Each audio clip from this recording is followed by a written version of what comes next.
ઈડબ્લ્યુએસના આવાસ તોડવાના મામલે કોર્પોરેશને બનાવેલા મકાનો વાપર્યા વિના જ તોડવાનું કામ કરવામાં આવી રહ્યું છે, જ્યાં સ્ટેન્ડિંગ કમિટીમાં મંજૂરી પહેલા જ 70% મકાનો તોડી પડાયા।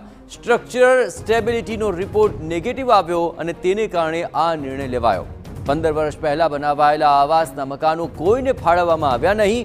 15 વર્ષમાં તે જર્જરિત થઈ ગયા અને આવા મકાનો કોઈને ફાળવવામાં આવવાની તસ્દી ન લેવાય। ઘણા સમયથી આવાસના મકાનો બંધ હાલતમાં જતા વિપક્ષે ઉઠાવ્યા સવાલ કે ગરીબોના આવાસના નામે થયું છે કૌભાંડ। કોન્ટ્રાક્ટર અને જવાબદાર અધિકારી સાથે પગલાં લેવા તેમણે માંગ કરી છે। 180 કરોડના મકાનો ધ્વસ્ત કરી દેવાશે, 1000 ઘરોને તોડી પાડવામાં આવશે।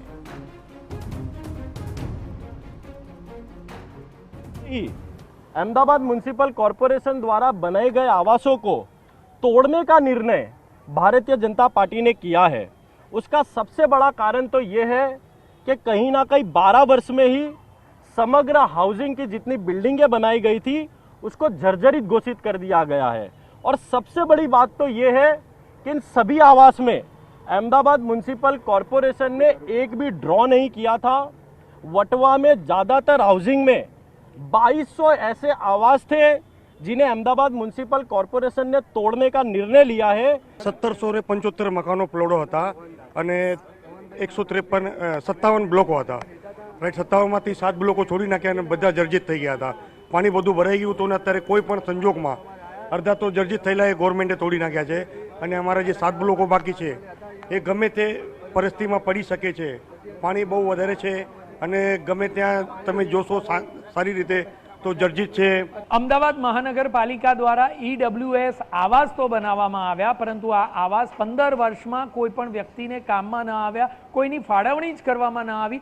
સૌથી મહત્વની બાબત કે સ્ટેન્ડિંગ કમિટીમાં નિર્ણય લેવામાં આવે કે આ તમામ આવાસોની સ્ટેબિલિટીનો જે રિપોર્ટ છે તે નેગેટિવ છે, માટે તેને તોડી પાડવામાં આવશે। તે નિર્ણય પહેલાં જ 70% જે આવાસો હતા તે તોડી પાડવામાં આવ્યા। આ કામગીરી શંકા એટલા માટે છે કે આખરે શા માટે કોઈ પણ પ્રકારના તપાસ વિના, પોલીસ ફરિયાદ વિના, કારણ કે જ્યારે સ્ટેબિલિટીની વાત આવે તો સ્ટેબિલિટી માટે કોન્ટ્રાક્ટર જવાબદાર રહેતા હોય છે અને આ જ કોન્ટ્રાક્ટરને જવાબદારી ઠેરવ્યા વગર, તેના પર કોઈ પણ પ્રકારની તપાસ કર્યા વગર, પોલીસ ફરિયાદ કર્યા વિના જ તેને તોડી પાડવાનો નિર્ણય લેવામાં આવ્યો છે, જે ખૂબ જ શરમજનક બાબત ગણી શકાય।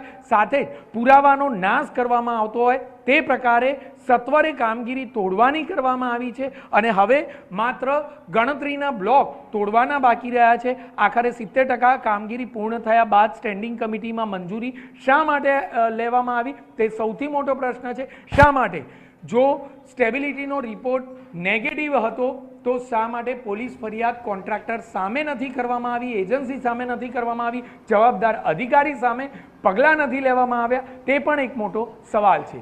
કેમેરામેન મનીષ ત્રિવેદી સાથે જિગ્નેશ પટેલ, TV9 અમદાવાદ। સુરત